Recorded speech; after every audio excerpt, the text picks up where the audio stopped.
no abriguéis ningún temor.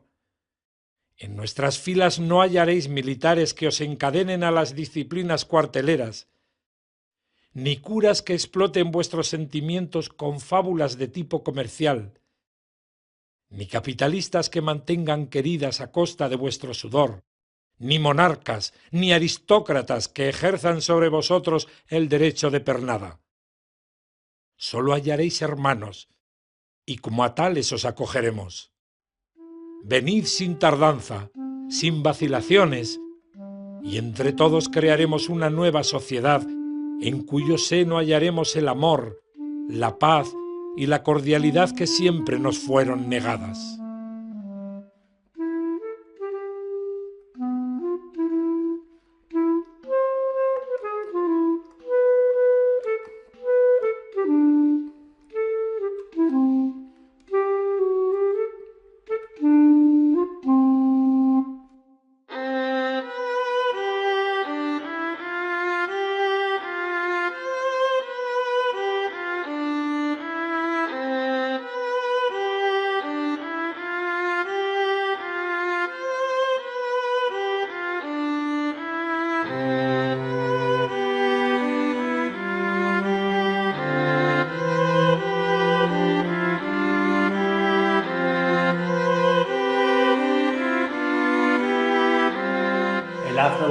Español, y en particular el afro-aragonés, con el caciquismo que había habido siempre, pues llegabas al momento que hasta casi había familias que hubieran podido mantener los hijos en casa, pero casi era como una obligación y unas costumbres de aquellas épocas pasadas que se conservaba ese.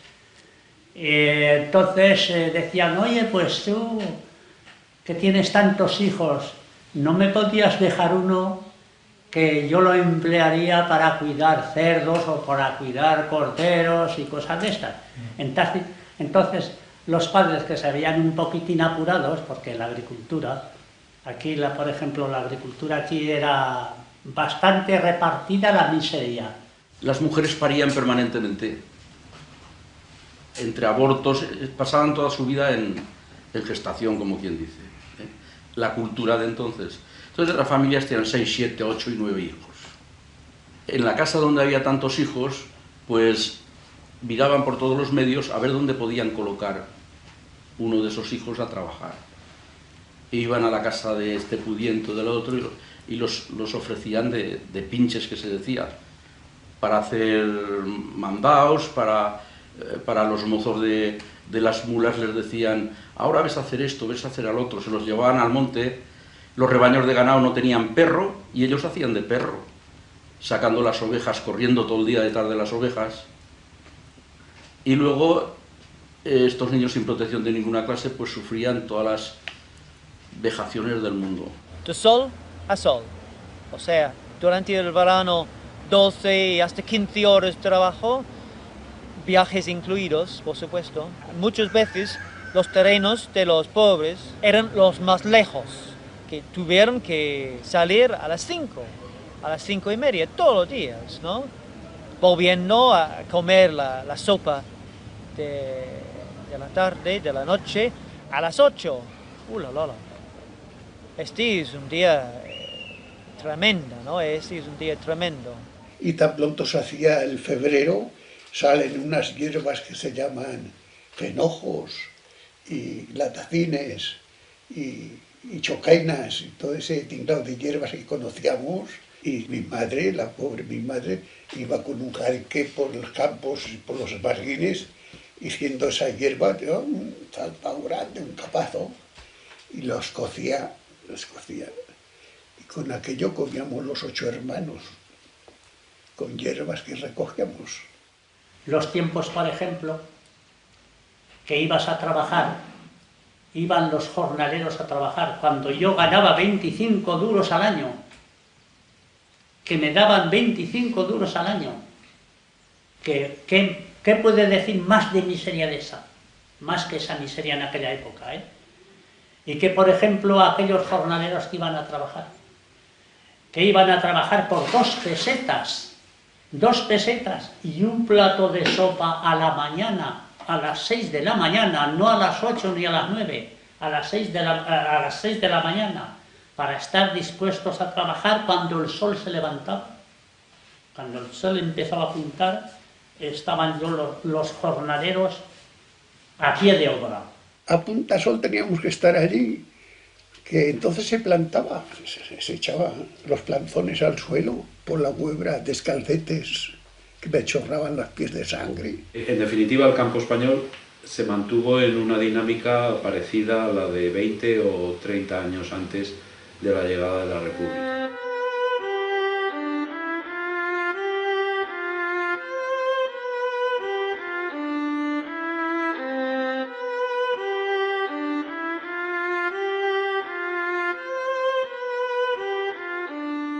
Se supone que la situación del campo de antes, del tiempo de Berenguer y de sobre todo, ¿no? Pues era de operaciones, como es natural, y la rebeldía constante. Porque los de las derechas, claro, los ricos se defendían, no querían que los pobres les pudieran, ¿verdad? Querían que estuvieran así como siempre siervos, esclavos, desgraciados. Y había 6 o 7 casas, que son las ricas, las que tienen que llevar la administración de Albalate, que había que enseñarlos a sumar y a restar y a multiplicar. Pero a los demás, con que supiéramos el rosario y el Padre Nuestro, ya era bastante. Pues pobre gente, era muy inculta, no podía ser de otra manera. Si de pequeños los metían a cuidar cabras y a ganarse la judía de alguna manera, pobre gente, no podían saber. Había mucha gente inteligente, pero por naturaleza, inteligente, sin preparación ninguna, claro. Hay que criar burros para ir a caballo, si no se cría burros no se va a caballo. Y nosotros estamos considerados eso, que teníamos que ser burros.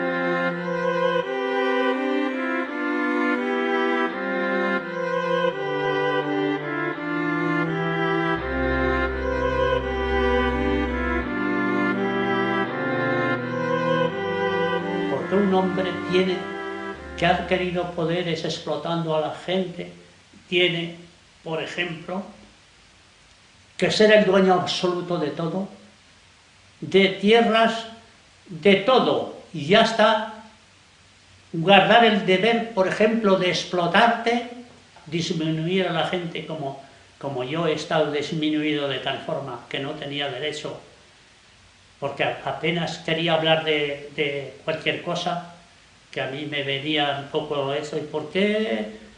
Cállate que no sabes lo que dices. La influencia de la Iglesia en los pueblos fue la influencia de una institución con 500 años de historia, 500 años de estar al top nivel en el gobierno y el control de la nación. Y entonces, en todos los pueblos, el cura llevaba mucha influencia. Estaba siempre con las personas que, de una cierta manera, arreglaron las cosas del pueblo. Jugaba a las cartas con el teniente de la Guardia Civil, o el sargento, o el cabo, lo que sea, ¿no? El que estaba en control de la seguridad en el pueblo. Con el alcalde, con el notario, con el boticario, con el farmacéutico, las personas, en comillas, ¿no?, que llevaban los asuntos del pueblo. El cura estaba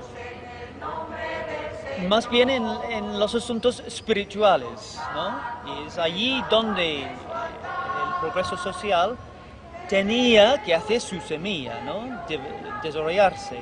Y entonces el cura estaba en el otro lado, siempre, claro. Y cuando éramos zagales nosotros, corrían a besarle la mano al cura, todos. Yo me cago en Dios, lo vi y me escapaba bien lejos por no tropezarme con él. Y un día me enganchó uno que era don Tiñena, que le decían don Manuel, y tenía que comulgar aquel año, ya tenía mis 9 años, me arreó unos cañazos, y dice, ¿qué quiere decir bolchevique?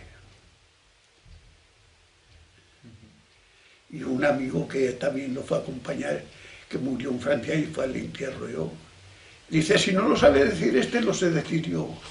Dice, ¿qué es lo que quiere decir bolchevique? Dice que hay que matar a todos los curas y frailes.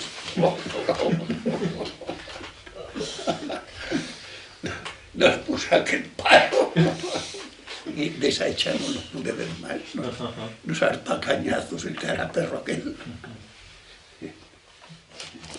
No erraban aquellos que, desde posturas críticas con la Iglesia Católica, desde posturas anticlericales, no erraban del todo cuando representaban, imaginaban, veían a la Iglesia en general, a los párrocos de cada lugar en particular, como uno de los pilares del viejo orden social, del viejo orden que de alguna manera estaba impidiendo, bloqueando un mayor desarrollo social, o al menos un desarrollo más armónico. Por decirlo de otro modo, no se equivocaban del todo cuando consideraban que la Iglesia era uno de los principales obstáculos para el progreso social. En la escuela de Angüesa había 2 ventanas que daban a la plaza, y al fondo había colgados cuadros de iglesia, como los apóstoles en la cena, y luego la Virgen y el Niño, y varios cuadros.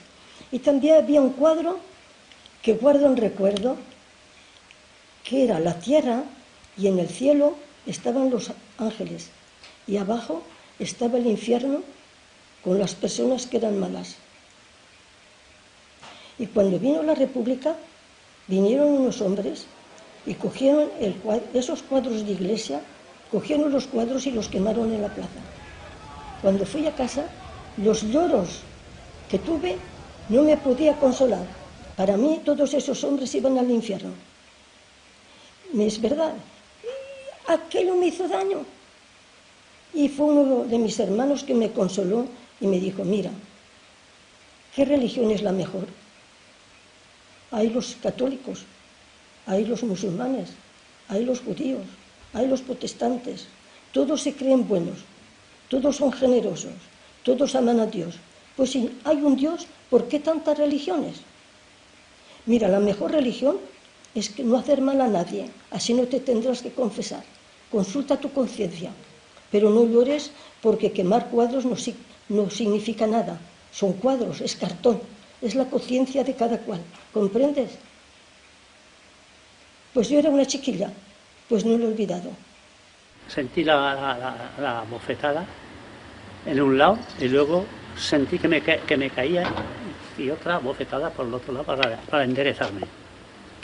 Aquí. Y es entonces que sale la señora, que lo ve porque como estaban trabajando y siempre tenía la ventana abierta, así abierta, ¿sabes? Ve el caso y sale. Y es entonces que le dice al cura, que le dice, Mosén Antonio, por Dios que es un niño. Yo casi no oí nada más, que te quedas un poco medio atolondrinado, ¿sabes? Me lavó la cara, eso sería el 13 de abril sobre las 5 de la tarde, sí, sobre las 5 y media, cuando se cierra la escuela, y era un lunes, sé que era un lunes, porque al día siguiente se celebraba el 14 de abril. Y el domingo había habido elecciones municipales. Es ahí donde cae la monarquía, en estas elecciones.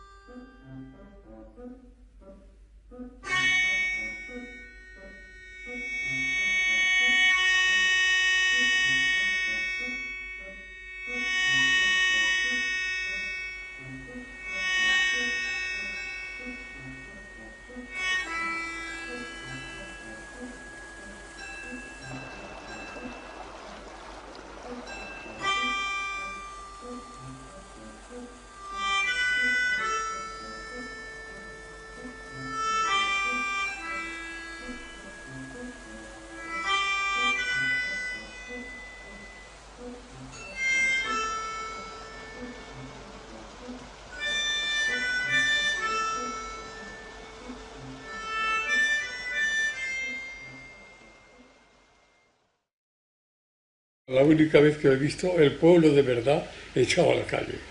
Pero todos, diríamos que a lo mejor hay familias de ricos que no contribuyeron, pero todo el pueblo entero, por las calles. Fue fantástico. Cuando lo recuerdo me emociono, porque es algo que te levanta el ánimo, ¿no? La gente, y nunca muera ni nada, siempre vivas. Eso es lo que más me llama la atención. Una fiesta de verdad popular y alegre. Mi padre, que se sentía republicano, pues pasó toda la noche comiendo jamón, iban dando las campanas y bebiendo algún trago de vino. Cuando llegó por la mañana a casa, me parece que tenía más sueño que ganas de trabajar. Eso es mi padre. La República introdujo una serie de expectativas que venían o provenían de la necesidad de ruptura de conservadurismo o de las estructuras más o menos anquilosadas anteriores.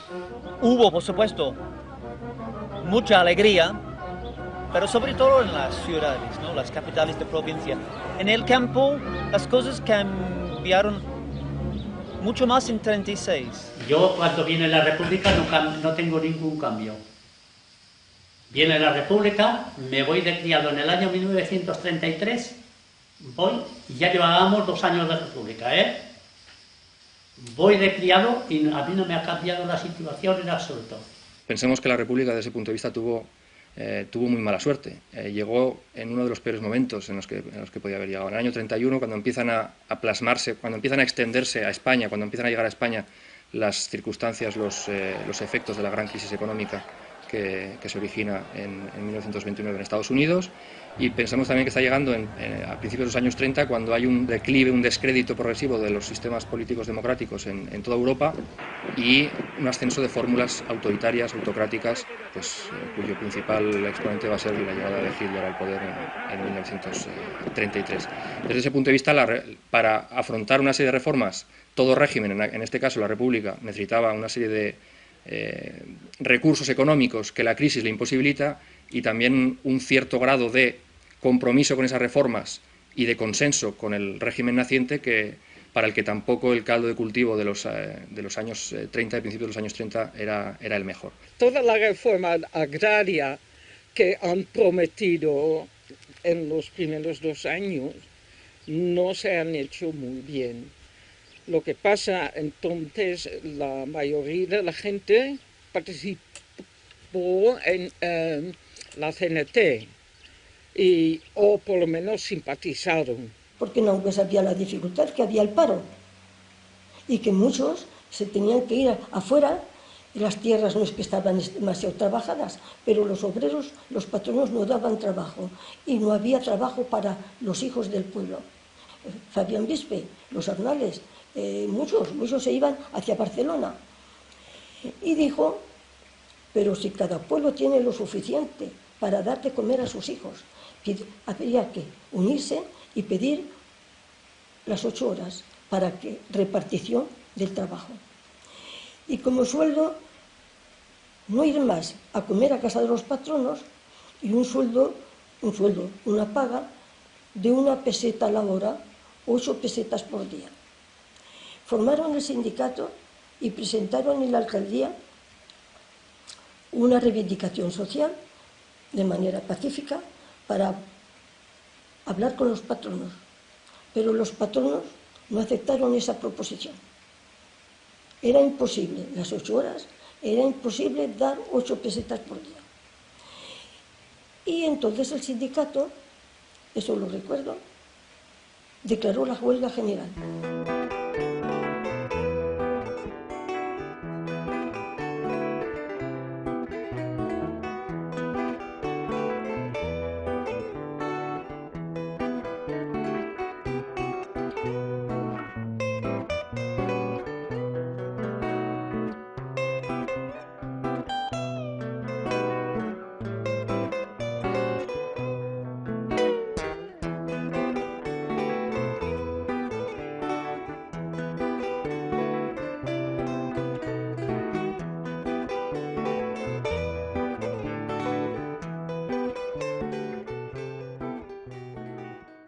ese hombre que yo explote toda la vida y que seguiré explotando a sus hijos y que serán mis servidores, especialmente para aquello se terminó. A partir de la huelga se repartió el trabajo.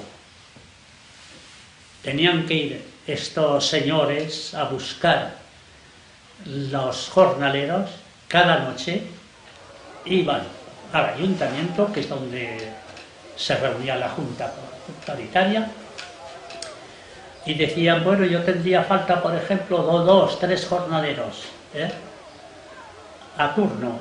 ¿A quién le toca? ¿A quién está sin trabajo? Fulano de tal. Es que yo quisiera... No, usted tendrá el jornalero que le pertenezca ir a trabajar. Eso era muy complicado. Así que se distribuyó, se quitó eso de esas jerarquías, esas cuestiones antiguas, desapareció con la huelga. Y esa palabra de explotar no me gusta nada. Se distribuyó las horas de trabajo.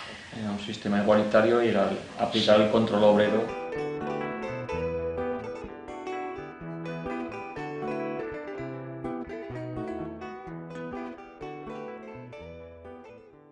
Y cuando vino la República, hubo la separación de la Iglesia del Estado. Y la maestra que pusieron suprimió los rezos, los cantos de iglesia. Y nos dijo que la tierra no era llana, que la tierra era redonda. Eso me sublevó. Ah, no.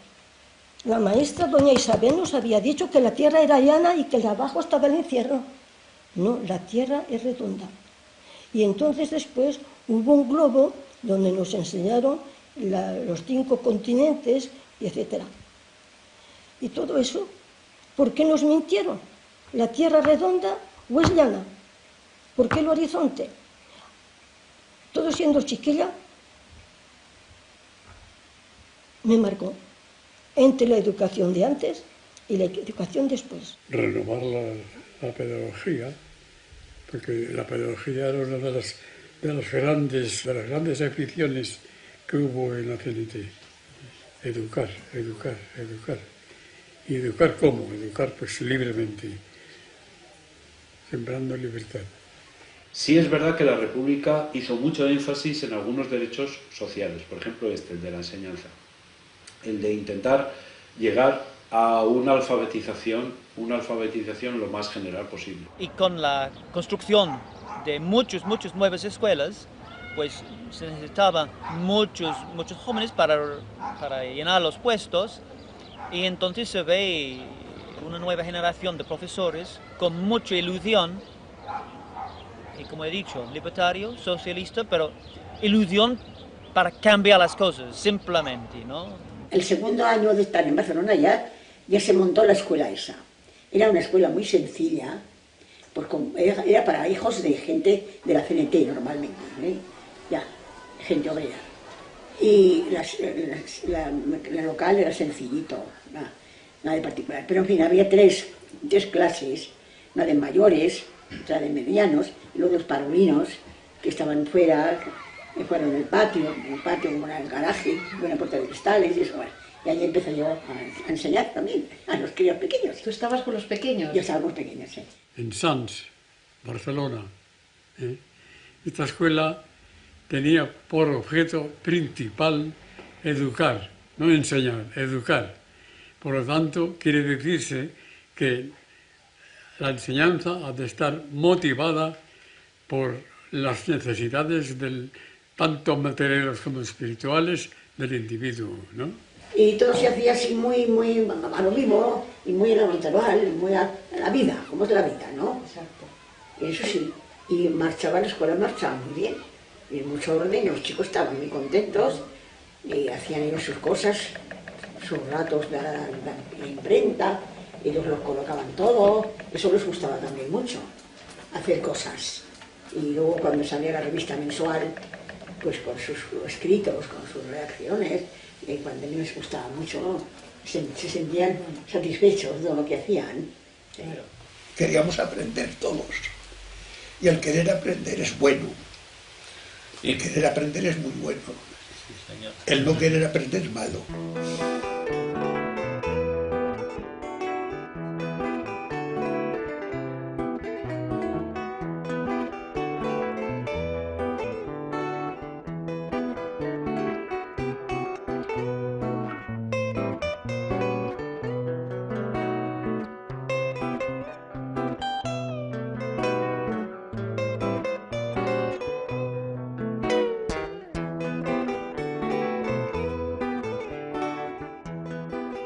Hay que combinar la información lectiva, diríamos, ¿no?, de lección, con la experiencia social que puede un individuo captar de la realidad. Esto es lo que hay que ir combinando siempre. Lo bueno que teníamos, o malo, no sé, que éramos libres. Aquí no dependíamos del Estado. Tenemos una escuela particular y lo hacíamos como queríamos. Y eso digo que me hubiese gustado, me hubiese dado más. De momento parecía que los chicos iban muy bien. Iban mucho, aprendían a discurrir y a pensar y a razonar sobre todo, que es lo importante. Todos estábamos preocupados por saber, y el que más sabía, más exponía, para que aprendiéramos. Que de eso se trata, ¿no? La revolución no es más que eso. Hacer libres a los demás, procurando ser el primero. Quiere decir que si uno quiere ser libre, lo es, pero al mismo tiempo es importante que ejerza toda la actividad posible para hacer libres a los demás. Y no solo quiero ser libre, sino que tengo que hacer libres a los demás, porque si no, no hay verdadera libertad. Si yo trato con gente que no es libre, no puedo ser libre. Es libre yo, pero eso es simplemente egoísmo. Puedo yo ser libre, muy bien, ¿y qué? ¿Y los demás? Son los demás los que tienen que estar libres también.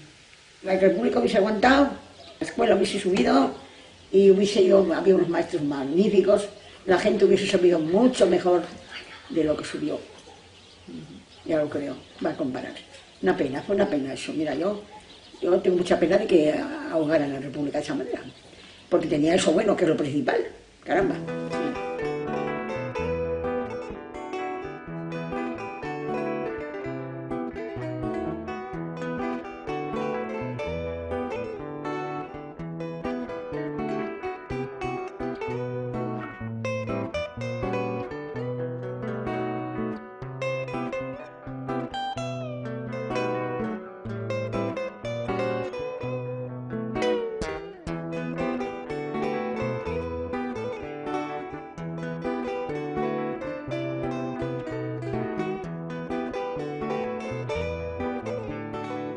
Se produce más que más a partir del 16 de febrero del 36. Allí es cuando realmente se llega a ver algo de las leyes republicanas. Porque en esas elecciones gana la izquierda. Un cañonazo que despertó el mundo, cuando dijeron, ¡viva la República de Trabajadores! La que queríamos con hazaña era de trabajadores. Una vez vino un pariente y era mayordomo de una grande propiedad en Cinco Villas, cerca de Zaragoza. Y el patrono era ingeniero agrónomo. Y en aquella época tenían cosechadoras, tractores, en fin, maquinaria moderna. Y mi hermano estaba muy ávido de la modernidad y dijo, mire, pues a mí me gustaría trabajar allí en esa modernidad. Pero cuando mi hermano volvió, era muy transformado. Hablaba de una manera que mi madre le dijo, oye, ¿dónde has estado? ¿Con quién has vivido? ¿Nunca has hablado así? Y dijo que se había encontrado allí con unos hombres que habían hecho la cárcel, que eran presos políticos y que eran hombres muy inteligentes y muy instruidos. Dice, y el día que había tormenta, sacaban libros, leían y luego nos explicaban sobre el tema de esos libros. Dice, y comprendo que somos un poco burros, que no pensamos nada más que en trabajar y en comer. Es por eso que he cambiado, porque me he hecho con intelectuales. hay un despertar, pero grande, ¿eh? Porque en Angüés, por ejemplo, estaba el sindicato de la CNT, pero también había el Ateneo Cultural Libertario, que a las noches los jóvenes, en vez de irse a bailes y a borracheras y cosas de estas, pues se iban al Ateneo Cultural y había una formación. Eso es un despertar grandioso, ¿eh? Y ya se hablaba mucho del trabajo, se hablaba mucho de la emancipación y se hablaba mucho del amor libre.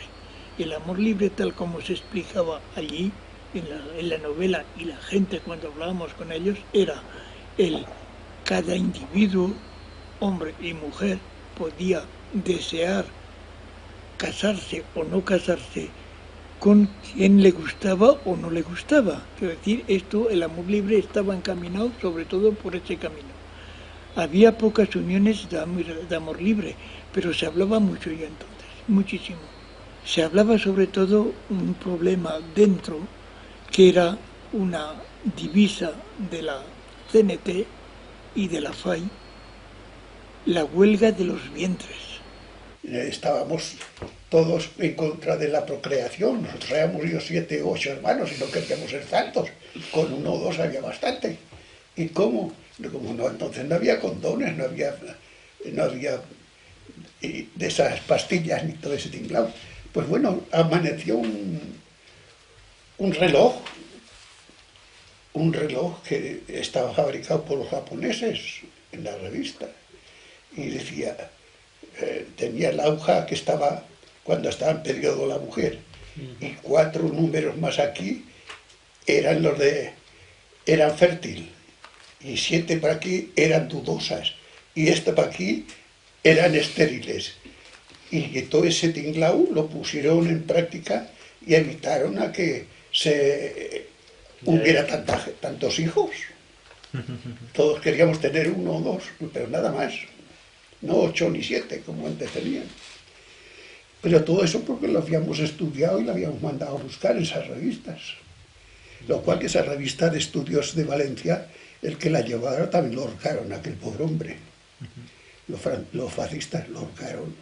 Porque a trancas y a barrancas la República hubiese favorecido siempre a la escuela y a la enseñanza, y había unos maestros que por eso mataron a miles y miles de maestros, fíjate, los fusilaron, sin más. Todas las misiones pedagógicas, todo aquel movimiento... Durante la República había un movimiento estupendo. Sí. Yo me acuerdo de aquellos 2 años de Barcelona como de algo magnífico. Barcelona era una ciudad, vamos, admirable.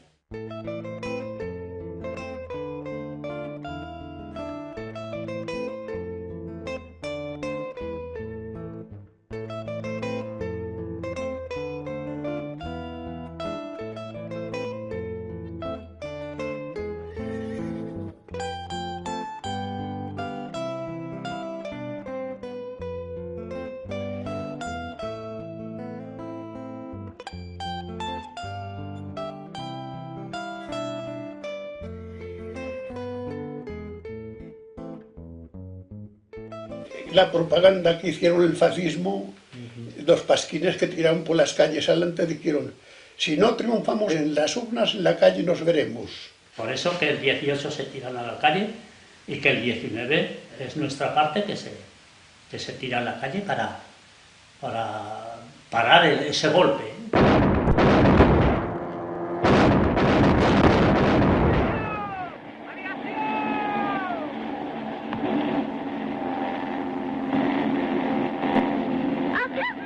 Vino la aviación fascista, que eran 9 pavas, de una bomba, y después cayó ahí, que se mató en el adelante, que mató a un chico. Y las otras ya cayeron por ahí, las que cayeron en medio del pueblo. O sea que en media docena de bombas, pues mataron a 8 aquí en este pueblo. Y los mismos aviones que bombardearon aquí, fueron a terminar de bombardear a Barbastro. El 19 de julio por la noche, a la misma hora que escuchábamos la radio que estaban luchando en Barcelona, se estaba luchando en Angüés. Aquellos guardias de asalto intentan ocupar Angüés. Pues la barricada estaba allá, donde están aquellas paredes que pasa la acequia que ahora está cubierta, y allí se cortó 3 o 4 árboles y unos sacos terreros, se hizo una barricada porque se esperaba que los fascistas vinieran por aquí. Pero cuando vi aquello me puse a temblar porque había lo menos 20 guardias civiles y había lo menos 30 hombres detenidos, pero entre esos 30 había 5 amarrados. Y si aquella noche no había ni un perro en la calle, porque los perros y los gatos se esconden cuando hay miedo, en cambio dejaron a aquellos 5 chicos amarrados delante de las ametralladoras infernales, a pecho descubierto. Y estaba yo contando a mis padres lo que venía de ver, cuando mi padre también contaba la detención que venía de tener. Y yo estaba allí porque él no estaba en la lista. Cuando la gente del pueblo, Simón, Casimira, hay que marchar, hay que marchar. Todo, y es el día que nos marchemos a las casetas del monte. Porque todo el pueblo tuvo miedo. No se cenó aquella noche y se durmió muy poco. Y el día que se pasó en las casetas del monte, en julio, con la calor que hacía, pues tampoco se comió ni se durmió, y desespero. Y cuando entremos al pueblo, pues que se han llevado a mi padre, que se ha llevado a mi marido, que a mí se me ha llevado un hijo, que a mí se me han llevado 2. Fueron momentos duros. Es por eso que cuando esos muchachos tomaron la iniciativa de la colectividad, no hubo ni protestas ni aplausos, se aceptó y así fue la colectividad de Angüés. Y ya una vez que se libera Angüés, el 25, de seguida, aquí la gente venía aquí para ir al frente de Angüés, que recibía toda la gente que se alistaba para ir al frente. Pero nosotros no pensábamos en eso, pensábamos en que se nos estaba yendo la cosecha, que estaban por el campo, y que había que hacer harina, y que había que distribuir pan, y todo esto, y que había que recoger las mieses que estaban todas por el campo. Y entonces aquí se organiza de seguida una asamblea en la plaza. Aquí es donde se trató de recoger las cosechas comúnmente, aquí, antes de hacer una asamblea extraordinaria, para decir vamos a trabajar comúnmente en comunidad para recoger las cosechas, que es lo primero que tenemos que hacer. Y es entonces que se organiza lo que más tarde fue la colectividad. Al llegar allí, todo abandonado, dijeron, no hay más remedio que ir adelante, tenemos que comer, vamos a recoger. Y es entonces que yo vi por primera vez un ambiente un poco especial. Nadie se esperaba eso. Aún yo me pregunto cómo esos chicos tuvieron esa iniciativa. Porque el problema, los patrones se fueron. Había cientos de hectáreas de tierra con las garbas. No se deben abandonar, ni se debían recoger en beneficio propio. No hubiera sido normal. Lo más lógico era trabajar entre todos. Porque de otro lado había familias desamparadas. Había una familia que la madre estaba un poco enfermiza y el padre ciego. Había un muchacho que era poco más de mi edad y había la hija que se llamaba Josefina que cuidaba. ¿De qué iban a comer esos 4 personas si no tenían nada? En la casa del alcalde se llevaron al alcalde y el otro hijo tampoco estaba, también los fusilaron. ¿De qué iban a comer esos ancianos? Tenían una pequeña propiedad, pero ¿qué si se llevan a los hijos? Y hubo muchas casas así. Yo creo que fue bien.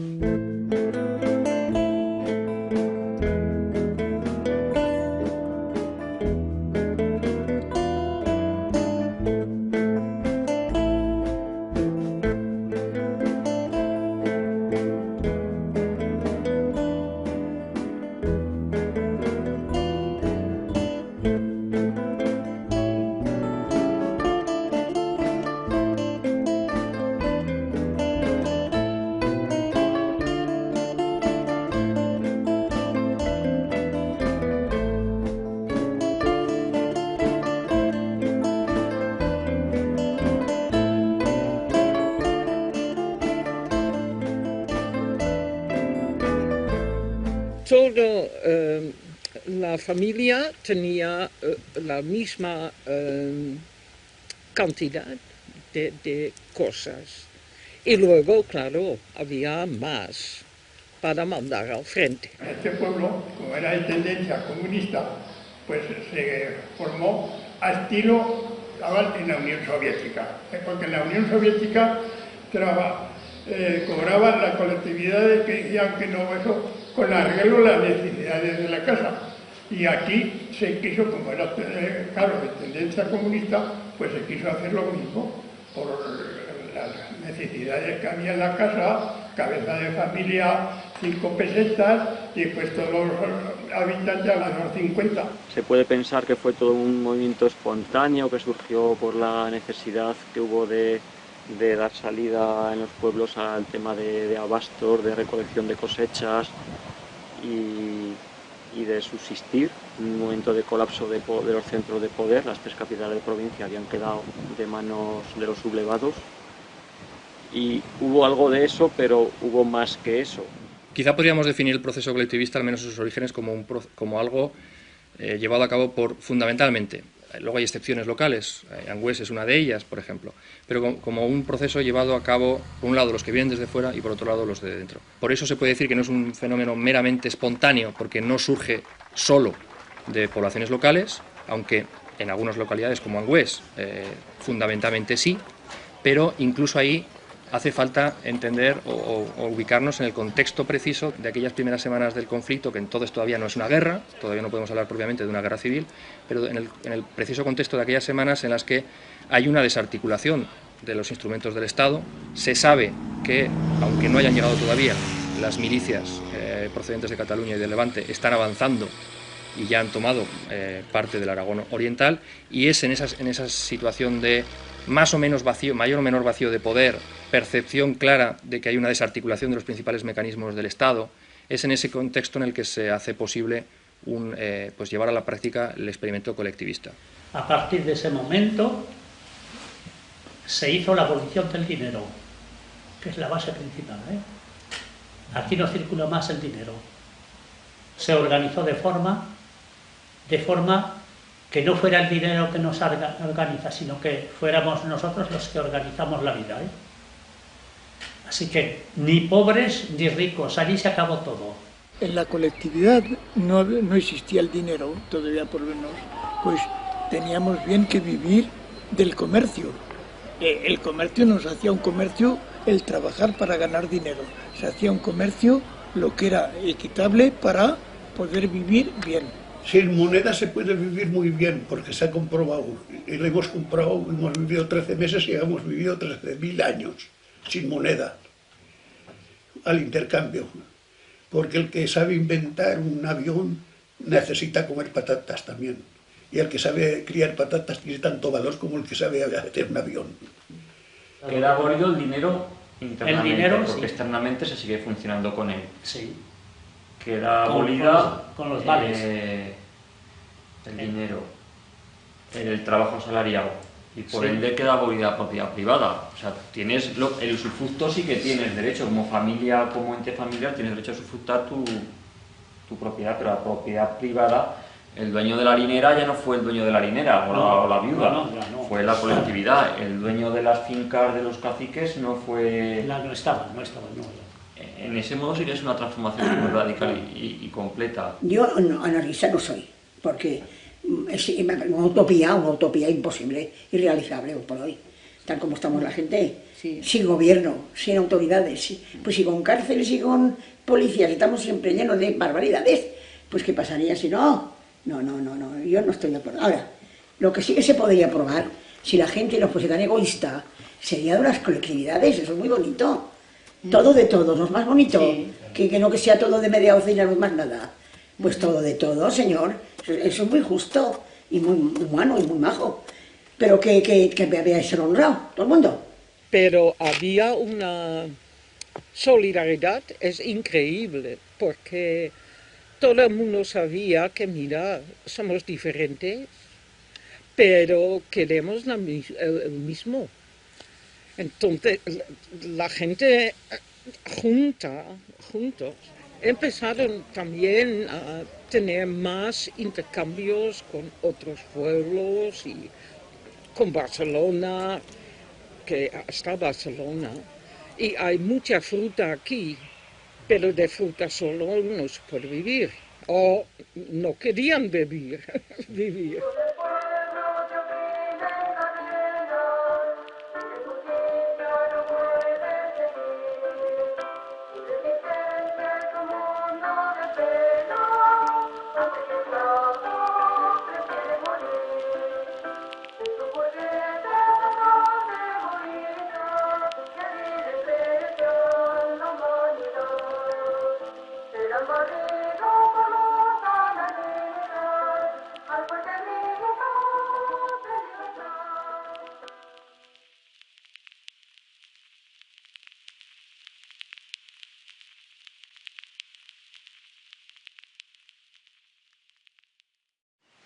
España era un pueblo que salía a trabajar de estos pueblos en cantidad a la vendimia a Francia. Y surgieron unos contactos, unas relaciones, que a ellos les abrían los ojos en muchas cosas del pensar sobre lo social. Aparte que teníamos la afluencia de nuestro Joaquín Costa, algunos otros, pero Joaquín Costa, un pionero muy importante, porque en lo social él defendía el progreso basándonos en regar los campos, porque si no se pueden regar, no pueden cultivar. Y ese hombre hizo una labor extraordinaria. Costa era un positivista, como todos los positivistas, no le interesaba discutir sobre cosas gaseosas o cosas solamente de ideas, le interesaba discutir sobre hechos.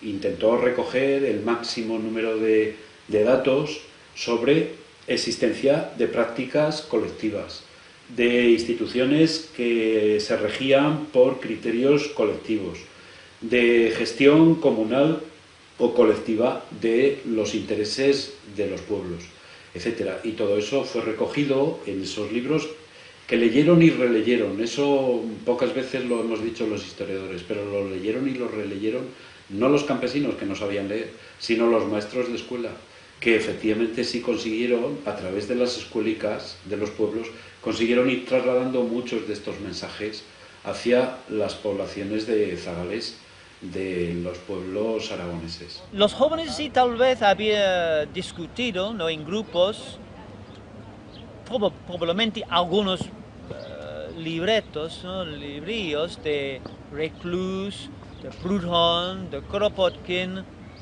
sobre la organización agraria.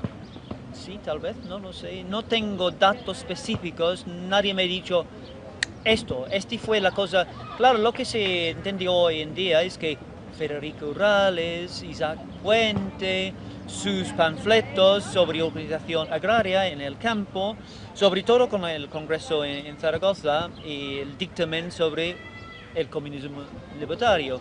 Se supone que en los sindicatos en las semanas siguientes hubo, estamos hablando ahora de la República abierta, o sea, la República democrática, se podría discutir en sus centros. En algunos sectores de las poblaciones locales de la sociedad rural aragonesa de esas zonas, de esas comarcas, pues hubo un cierto consenso ante la idea de poder ensayar una serie de experiencias de autogestión social y económica.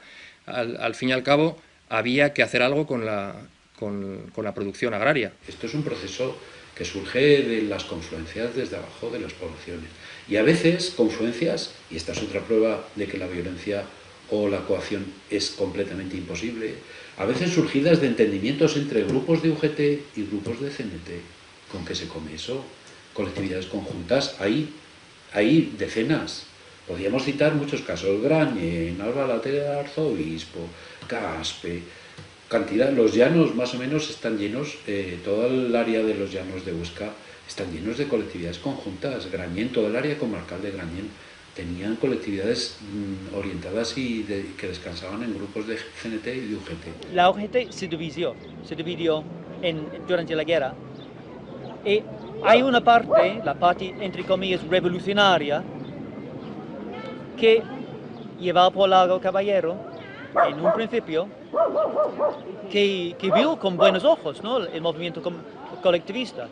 Entonces entraban sin problemas, ¿no?, en el movimiento y compartían casi todo el pensamiento de la gente, del movimiento libertario. Hay una serie de iniciales asambleas locales, multitudinarias, en las que el pueblo emplea la democracia directa, participa a mano alzada, todo el mundo es libre de participar, de organizarse.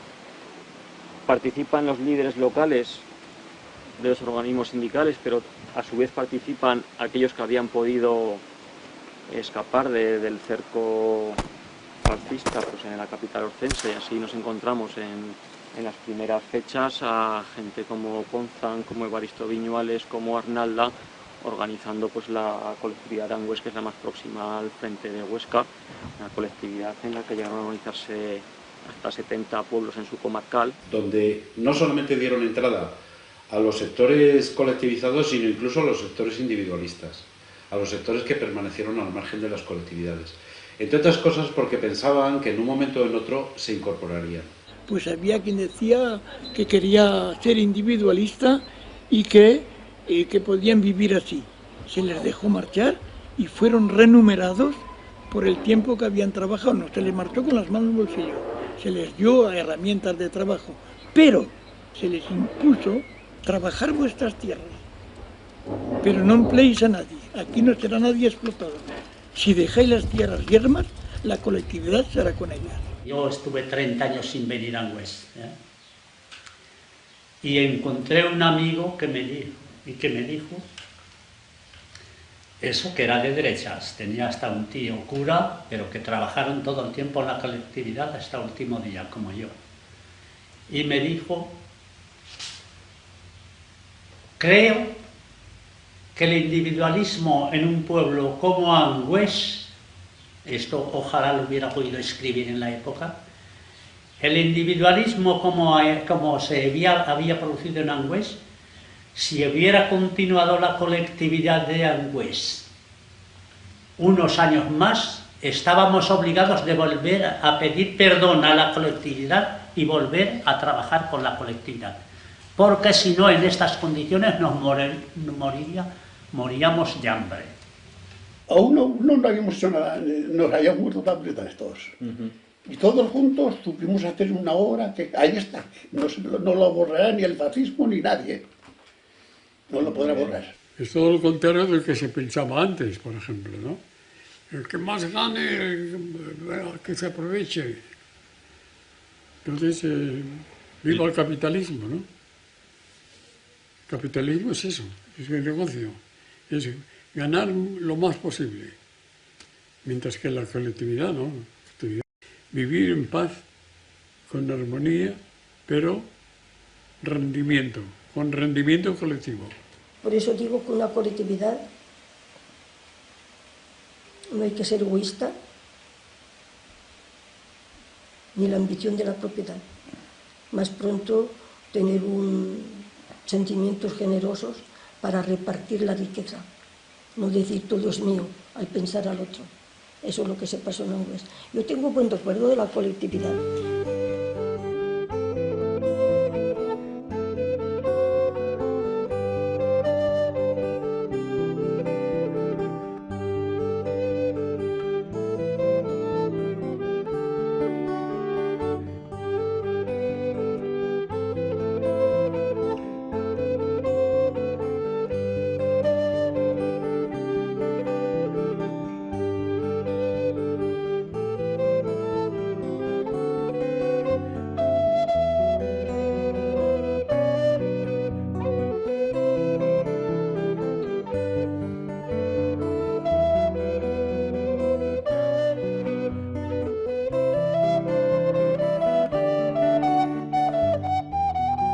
Pero todo esto funcionaría perfectamente bien. Las mujeres iban a vendimiar, había los cubos que llamamos trujales, de donde se ponía el vino.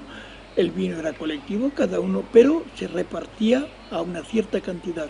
Tal vez muchos hombres que les gustaba mucho la bota al cuello, y fueron los primeros que chillaron contra la esto. Puñeta, estaban los burgueses y vivíamos el vino a voluntad y ahora casi no lo racionan. Pero todo esto tenemos que darnos cuenta que la emancipación del pueblo español era necesaria, y no es solamente la emancipación de hablar, sino las costumbres de comer. Aquella gente que muchas veces por la tarde llegaban a casa más pronto bebidos, que decían que necesitaban beber para poder trabajar, la cultura de nuestra organización requería enseñar a la gente a trabajar bien, pero a no beber tanto para no perder la razón. Había también la cooperativa para compartir cosas como la ropa, cosas que no se produce aquí, que vino de Barcelona, de otros sitios, y allí también se compartía. Y la gente no tenía toda la libertad de coger lo que querían porque no había bastante. Pero hay testimonios, opiniones de gente más bien de derechos que decían, es que se vive bastante bien, ¿no? La cosa marchaba bastante bien. Para mí, estas opiniones, gente que no fueran automáticamente dentro del movimiento, sobre todo al principio, valen el doble de los que estaban a favor desde el principio e intentaba hacerlo a todo costo, ¿no? Gente que estaban más bien derechos, individualistas, gente que habían sido formados en la escuela bien, pero que luego decía, bueno, no estaba tan... Es difícil hacer un balance objetivo de la experiencia colectivista. Se le pueden hacer críticas, por supuesto, se le podrían hacer. En muchos casos no fue enteramente un proceso libre, en el sentido de que estuvo en muchos casos, o en numerosos casos, determinado por las milicias que venían armadas desde Cataluña y desde el País Valenciano. Se podría decir que conllevó, por eso y por los equilibrios de poder locales de las primeras semanas y meses de la guerra, conllevó determinadas dosis de, no sé si imposición, pero de no entera libertad.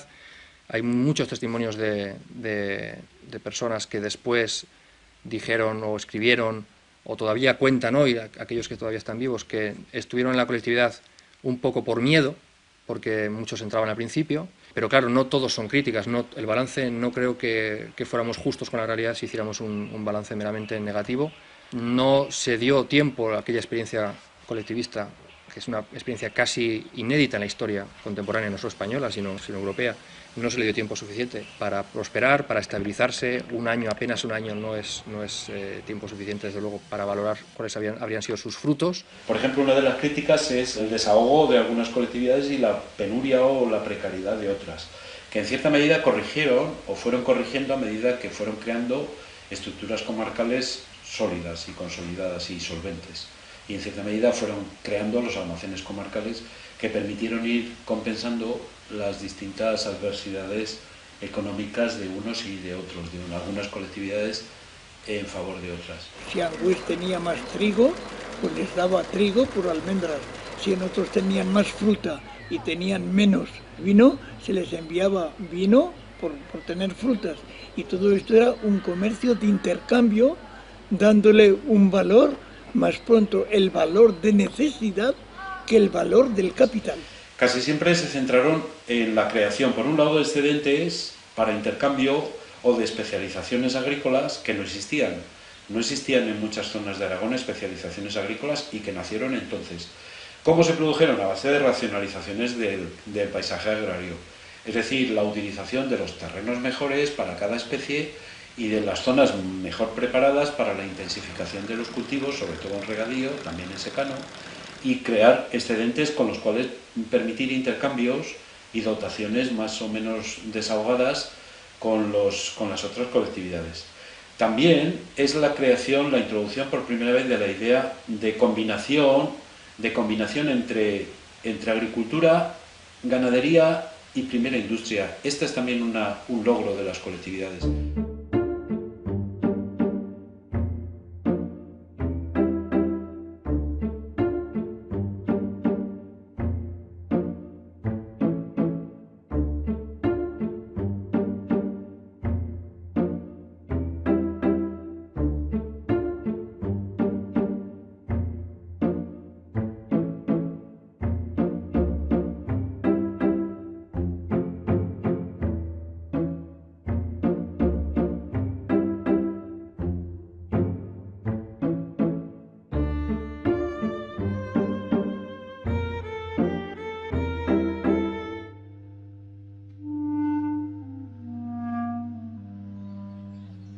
no hay salario, no hay renta, no hay comercio, no hay autoridad, no hay norma que antes no sea acordada. No hay impuesto, no hay explotación, no hay cuota de arrendamiento, no hay alquiler. Las tierras de los burgueses fascistas y sus casas quedan en poder de la colectividad. Lo que falta en el pueblo para los de la agrupación cooperativista se obtiene por intercambio con otros pueblos. Es enteramente voluntario el ingreso en la colectividad, y los animadores de esta se remiten a las pruebas para convencer a los trabajadores individuales de que, incluso desde el punto de vista material inmediato, la colectividad laborante es más favorable que el trabajo individual, como es también más beneficioso para el individuo mismo aquella solidaridad de todos. Han comprendido los camaradas que la línea fronteriza entre ayer y hoy es la desaparición del jornal y el establecimiento de una convivencia nueva. Cuando uno de los propietarios, que se llaman medianos, acude al comité con la pretensión absurda de que éste le autorice para llevar jornaleros, tiene que convencerse de que el salario está desterrado en absoluto de las costumbres. Y se ven obligados los trabajadores a trabajar, estén o no en la colectividad, a trabajar para ellos y no rebasar el término humano.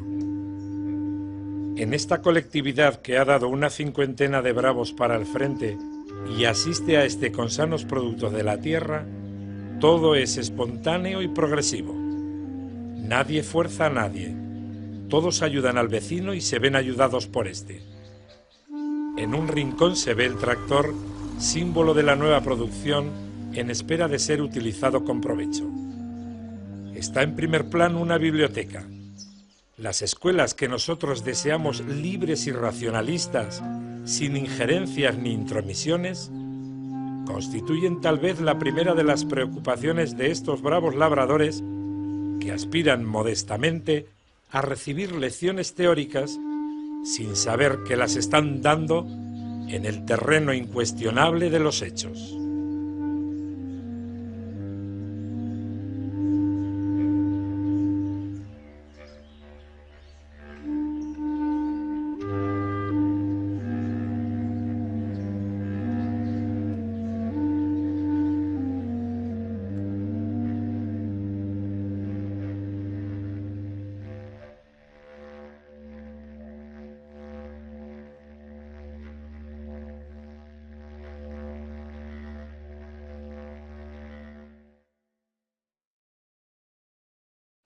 Los servicios de sanidad, los servicios de asistencia, los servicios de enseñanza.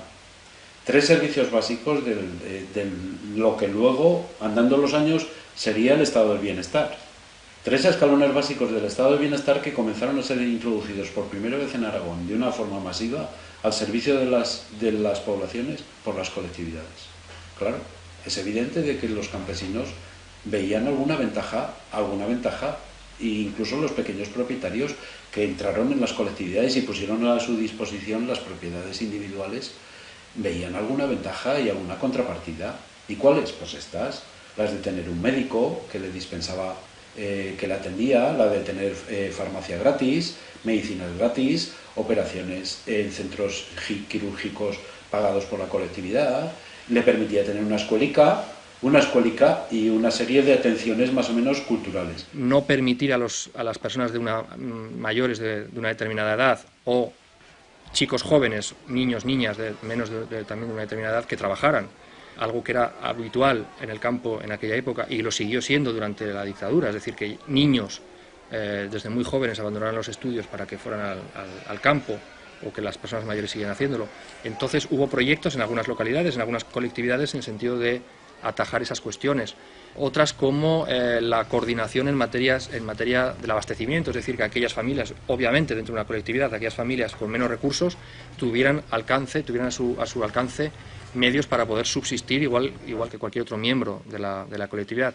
Lo más urgente, claro, hubo que ocuparse de la gente mayor, hubo que ocuparse de la infancia, de manera que no hubiera ni huérfanos ni gente pobre. Tratábamos de que no hubiera ni pobres ni ricos, sino gente igual, ¿no? Había viudas con criaturas pequeñas, que cómo iban a hacer para comer. Sí, colectivamente podían salvarse la vida, pero individualmente tenían que seguir viviendo en la miseria y toda esta gente. Los ancianos, que no habían tenido en su vida no habían tenido un día de descanso en su vida. Cada uno hacía lo que quería a partir de 62 años. Y a partir de 60 a 62 no se les daba nada más que trabajo fácil a hacer. Ese era el médico que decía, no, este hombre está cansado, se tiene que descansar. Era el médico que tenía que... Y como la gente aquí no había nadie que estaba malo nunca. Aquí estábamos todos buenos, en aquella época. No queríamos ni estar malos, porque estar malos en aquella época hubiera sido ser falso, ¿no?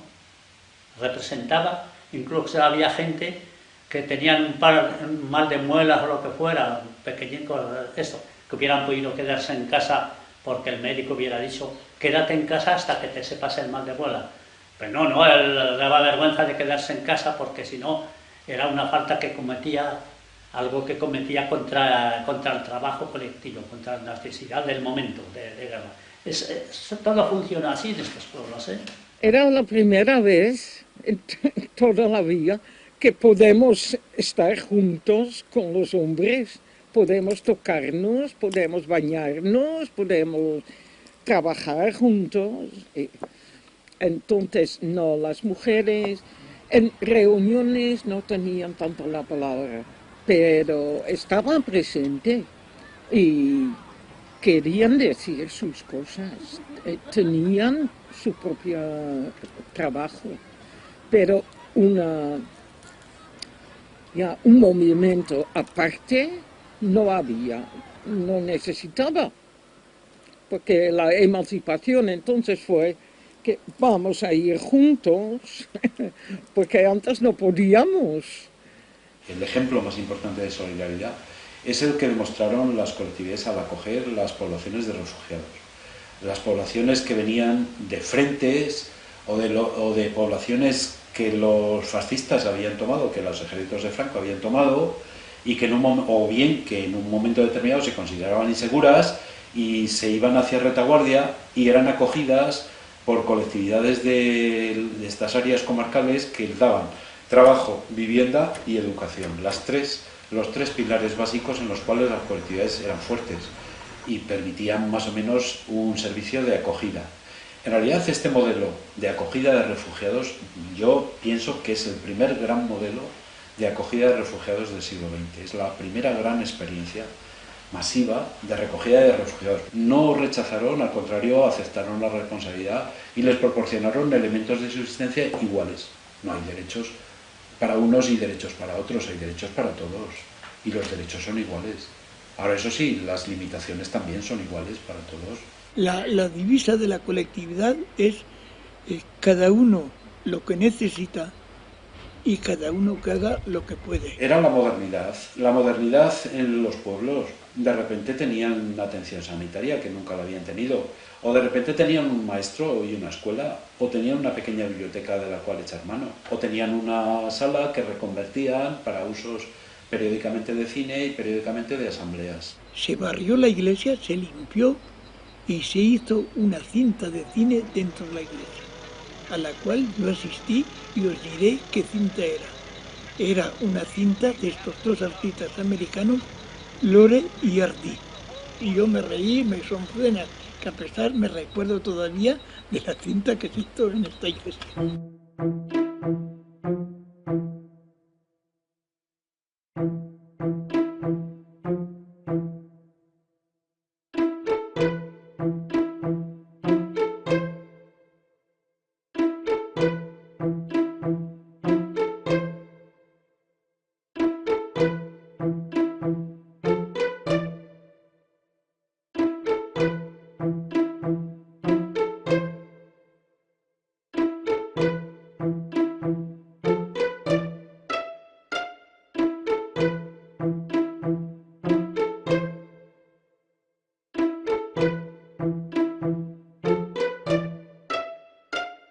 se nos presenta, por ejemplo, una división, es decir, las tropas vienen por la parte de Belillas, como igual que si hubiera sido los franquistas que hubieran venido a invadir Angüés.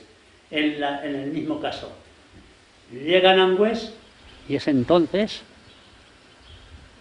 que estaban instalando las ametralladoras ahí, que era el día que asaltan la colectividad de Angüés. Ahí las ametralladoras más modernas que habíamos visto hasta esta época, en vez de llevarlas al frente, las estaban empleando para cosas de estas, para la represión. Es que vino una compañía de Lister para deshacer las colectividades. Y esto fue horrible porque pensaban que estaba para ayudar a la gente aquí. Pero lo que pasó es que ocuparon el ayuntamiento y ha detenido a la gente del ayuntamiento, la gente más o menos responsable de las colectividades, y allí, desde ahí había una represión que tengo muchos testigos que tenía que huirse otra vez a otros pueblos. Hubo casos de encarcelamiento perfectamente arbitrario de dirigentes de colectividades, incluso del movimiento cenetista aragonés. Algunos de sus principales dirigentes estuvieron varios días en una cárcel clandestina, sin que tuvieran asistencia legal de ningún tipo, ni conocimiento de por qué estaban allí detenidos, y vieron peligrar sus propias vidas. Y hay también casos indudables de muertes de algunos dirigentes de colectividades locales que fueron asesinados en ese proceso de desarticulación de las colectividades en agosto del 37. Vinieron de una manera agresiva, porque detuvieron al comité de la colectividad y propagaron contra la colectividad para hacer una llamada al individualismo. ¿Quién fue individualista? Los que tenían propiedad, pequeña propiedad, que no estaban dispuestos a que su riqueza, una pequeña propiedad es una riqueza, que esa riqueza fuera repartida entre los desheredados. Son militares, un ejército de la República, una república burguesa que se ataca contra, para mí es eso, no es otra cosa. Es un ejército de la república burguesa que se ataca a la clase laboriosa.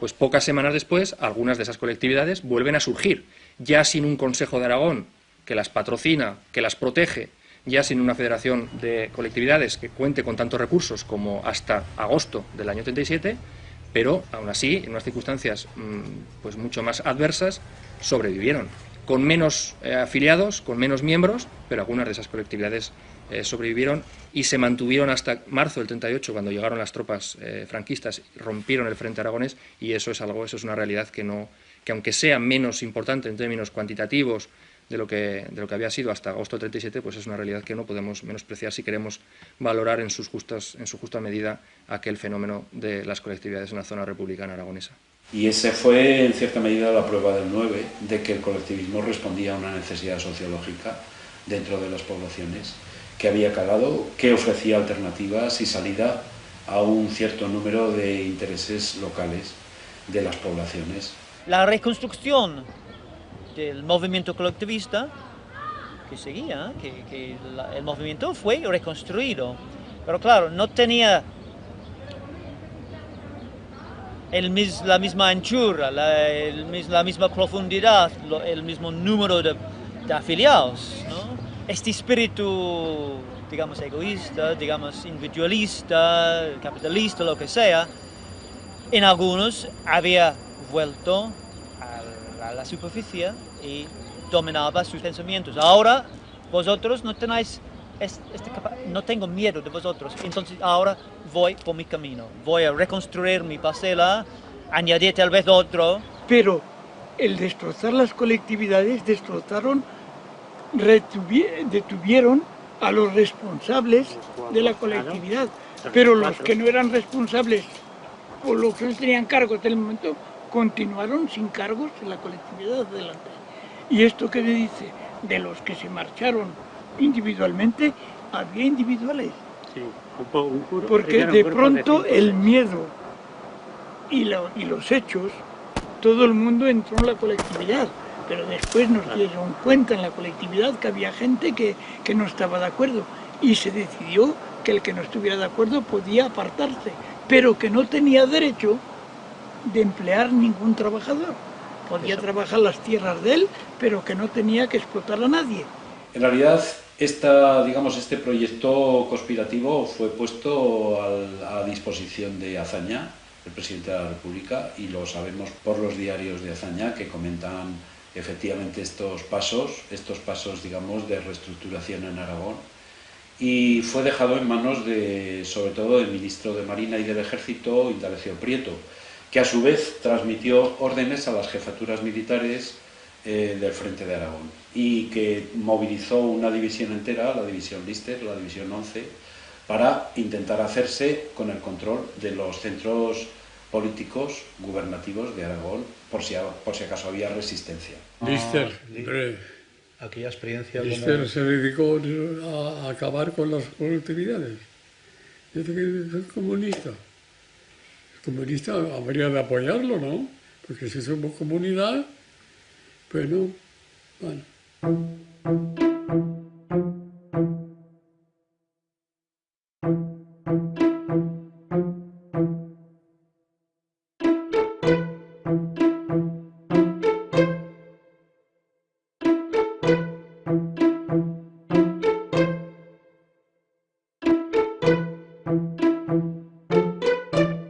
El Comité Nacional hacía caso omiso, no hacía nada porque también el Comité Nacional de la CNT ahora se había tomado decisiones que iban en contra de su propia lógica. Quería influenciar el gobierno, quería recuperar influencia, porque ya lo había perdido. Y entonces, claro, si había culpa en los niveles del gobierno, entre Prieto y sus amigos republicanos, y luego también culpa de la parte del instrumento, que era Lista, porque Lista no era más que un instrumento. Luego también hubo culpa también en la propia organización, que habría tenido que respaldar el movimiento colectivista en Aragón, y hizo caso omiso completamente. El liderazgo del movimiento anarcosindicalista no les gustaba en absoluto lo que pasaba en Aragón, tal vez porque no tenía control. También el mismo argumento de siempre, ¿no? Los líderes no tenían control.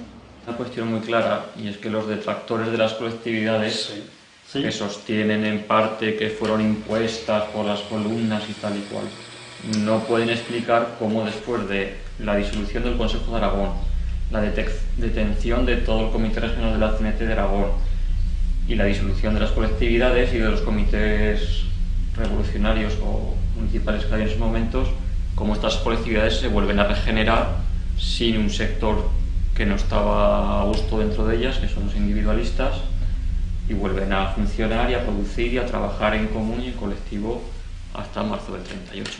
Volvían a existir porque la gente misma había visto que, mira, en esta manera trabajamos mejor, y sobre todo en las parcelas, que es ridículo que lo haces por tú sola. Entonces, no, continuaba, y hasta el gobierno republicano tenía que admitir que tenemos que volver con las colectividades, porque eso no puede ser. Producía más que antes. Hay también un intento de deshacer el colectivismo porque no es la prioridad para Stalin ni para el Partido Comunista, entonces el sostener ningún tipo de programa colectivo en la España republicana. Y eso se hizo a trancas y a barrancas contra muchos militantes o contra un número de militantes locales del Partido Comunista que sabemos porque han aparecido los documentos, hay documentos, aunque muy esporádicos, pero existen, en que demuestran que estaban implicados en las colectividades y que de repente les hacían ver que tenían que separarse y deshacer la colectividad en la cual personalmente estaban implicados. Y eso era un contrasentido. No se explica más que por fanatismo partidista. El Partido Comunista, que quería absorber a todos los demás y que no permitía que se levantaran voces en contra. El hecho de que sea partido único, a rajatabla. Y todo lo peligroso, sí, en el partido. Que se forme siempre un comité autoritario que no dé libertad a los demás. Casi se entiende cómo se extermina una corriente ideológica y una organización como es el POU, y en parte se pretende hacer lo mismo con el movimiento libertario y en parte lo consiguen, evidentemente. Y esos los documentos cada vez están saliendo más a la luz, están ahí, vamos. Hubo diferencias muy importantes entre los de abajo en el Partido Comunista y los de arriba. Los de arriba pues llevaban el mensaje de Moscú, ¿no? Los de abajo pues trabajaban en sus pueblos, con sus amigos, ¿no? Con el pueblo. Lo sabía que tenían el carnet de la CNT como trabajadores, sí, pero que se decían comunistas, pero que veían un comunismo libre, veían otra forma de comunismo del que practicaron en Rusia. Y esto es ya, en aquella época, el stalinismo, ya funcionaba de lleno en España.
Lo perdimos todo, nos quitaron todo. Hicieron constar que mi padre había ido a Angüés a vender, que registraron la venta, el acta de venta, con 3 testigos, y nos quedamos sin nada. El avasallamiento que se hizo a las mujeres que había en el pueblo de familias de izquierdas. El avasallamiento era el siguiente: las llevaban a la barbería, al barbero, y les cortaban el pelo al rape. Después, a muchas de ellas, no a todas, las llevaban al local del ayuntamiento del pueblo, las subían arriba, al piso de arriba, amenazas, burlas, les hacían beber un vaso de aceite recino y las tiraban escaleras abajo. Y cuando llegaban abajo a trompincones, las esperaban unas mujeres tapadas, con unas correas, y se liaban a pegarles a diestro y siniestro todo lo que les parecía. Y después que habían hecho con ellas un desastre, las soltaban a la calle.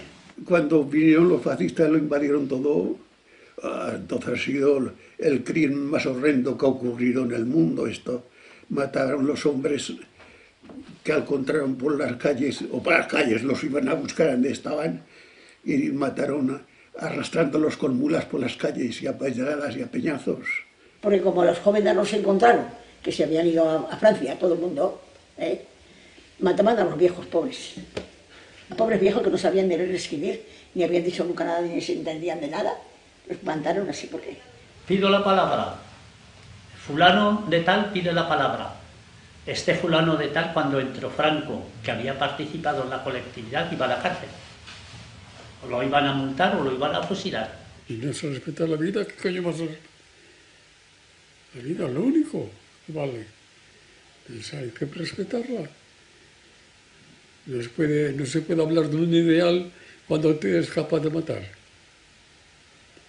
Pero bueno, eso fue triste, pero eso ya pasó. Cuando fue el momento de la evacuación, su hermana Dolores le dijo: Nieves, sale, vamos a marchar porque hay peligro. Dice: sí, dejo que marchen las últimas ambulancias y voy a ir a casa para cogerme un poco de ropa. Dice: pues vamos a la carretera, que date prisa. Y cuando la chica fue a salir con el paquete de la ropa que había cogido, ya estaban las fuerzas franquistas en el pueblo.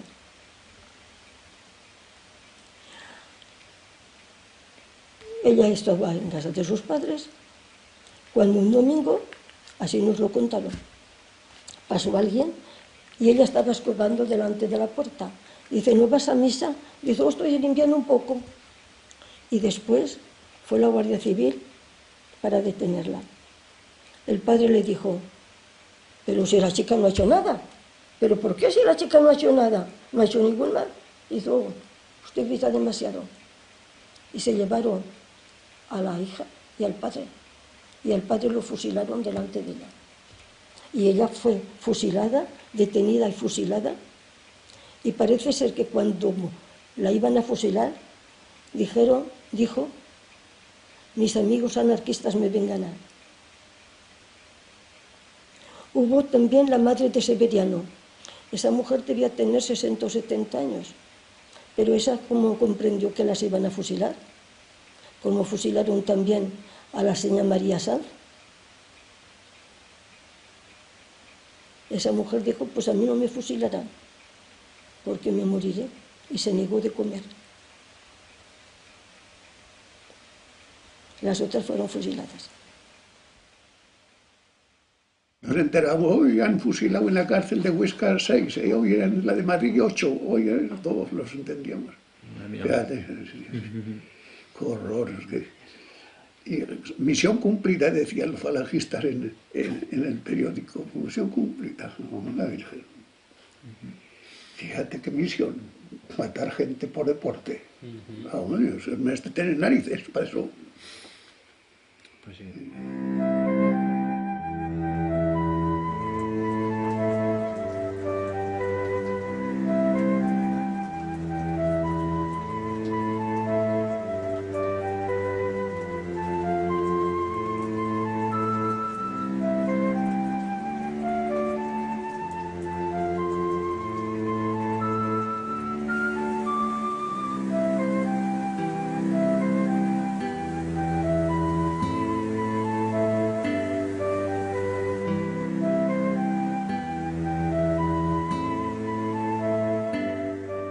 Pues entre 1939 y 1949, durante los 10 años siguientes fueron verdaderamente demoledores para el campo español.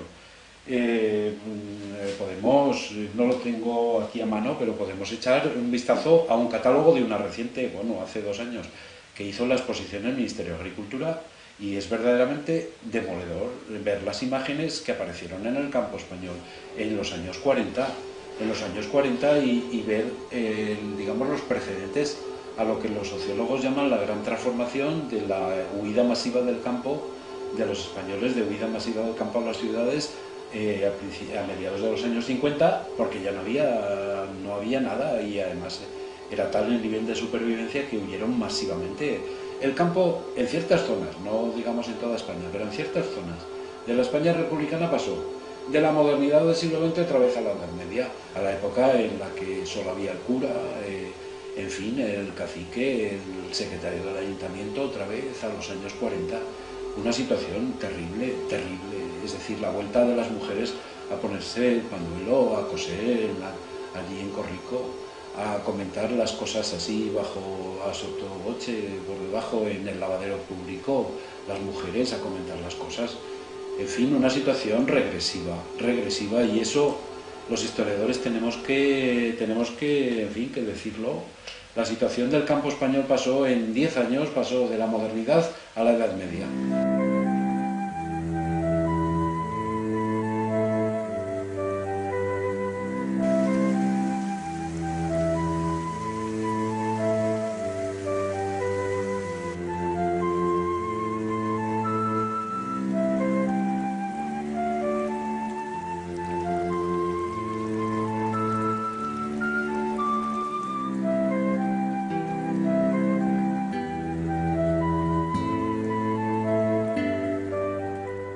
Fueron construyendo cosas en el camino, día tras día. Y hubo enormes problemas. Y además hicieron todo eso en un periodo de guerra, con todo lo que significa esto, aunque los frentes de Aragón no fueron los más luchados en 36-37. Pero hicieron construcción libertaria, construcción social y económica, en un periodo muy difícil, con muy pocos medios, pero con mucha imaginación y mucho valor. Una revolución debe haber un principio de cultura y saber el camino que hay que emprender para que esta revolución no termine con eso que decir, por ejemplo, ya se ha terminado todo, ya hemos llegado al comunismo libertario, y si después del comunismo libertario hay más comunismo libertario, porque después de la anarquía puede haber más anarquía, según evolucionan los tiempos, ¿no? Eso es lo que quería decir sobre la revolución. Luego, entonces, la guerra, la revolución se tiene que hacer para que coma el que no ha comido nunca, para que vista el que no ha vestido nunca, y para que beba el que no ha bebido nunca, y para que duerma cubierto el que ha dormido siempre al raso. Sí, señor. Y no tiene crítica eso. Pero yo me quedo con el pozo de aquella experiencia, que en su momento fue un experimento muy innovador, único en la historia, muy profundo, muy radical, muy integral, muy ilusionante, con todas sus contradicciones y sus errores y sus aciertos. Y de aquellos momentos, al día de hoy, pues yo cogería los valores de todo aquello, el valor de la solidaridad, del apoyo mutuo, de la asistencia social a todos los componentes de la sociedad. Es lo que hoy podríamos coger y aplicar a nuestra vida cotidiana, a nuestra sociedad, para intentar humanizarla, a la naturaleza, para intentar convivir con ella lo máximo posible sin machacarla, que era en parte la pretensión de toda aquella gente. En todas las casas que iba yo, no diré en todas, pero en casi todas había libros y papeles y en cambio, cuando fui en el 78 en España, no vi ningún periódico en las casas que frecuenté, ni uno. Yo dije, ¿cómo es posible? Nosotros cuando vinimos en Francia no teníamos para comer, pero teníamos para comprar el periódico, porque nos interesaba el saber lo que se pasaba en España. Es decir, que es una educación. ¿Cómo es posible que la gente no lea cuando en Angüés toda la juventud era amante de los libros? No diré toda, pero la mayor, todos los que se llevaron, todos los que eran chicos intelectuales sin haber hecho estudios, todos eran documentados, todos sabían leer, escribir y discutir sobre cuestiones que a veces me pregunto, pues ni eran sociólogos, ni eran economistas, ni eran chicos del pueblo, pero eran instruidos. Me acuerdo ahora de Esteban, ¿cómo se llamaba? Bernabé Esteban, de Villaquemardo, ¿no? Villaquemardo un pueblo que cayó en la parte fascista a partir de julio 36. Este se escapó, un chico casi sin formación en su pueblo, había pasado por la escuela tal vez entre 6 y 10 o algo así, ¿no? Había formado un núcleo centrista finales de 31 en su pueblo, pues en 36 y 37 llevó la organización colectivista en 37, me parece. Primero en un parte de Levante y después en un parte de Andalucía, me parece. O sea, alguien que no tenía formación podría diseñar una nueva sociedad. Es una cosa impresionante, impresionante. Y es lo mismo por todos lados, ¿no? Gente que no tenía verdaderamente formación fueron capaces de organizar la vida de un pueblo, la vida de una comarca incluso, ¿no? Los que nos están acusando fascistas que no queríamos trabajar, se darán cuenta que cuando volvieron, sin haber amos ni burgueses, las tierras estaban trabajadas. Mejor que antes, a un punto que tal vez allí perdimos un poquitín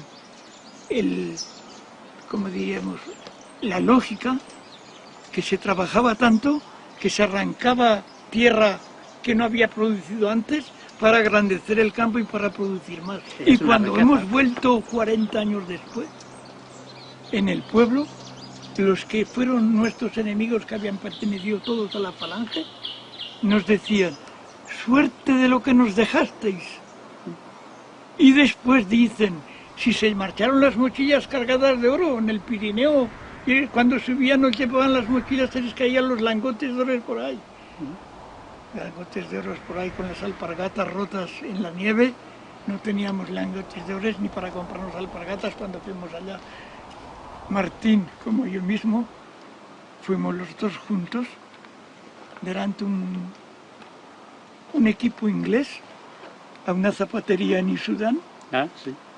Me dieron un par de que nos zapatos. compraron un par de zapatos.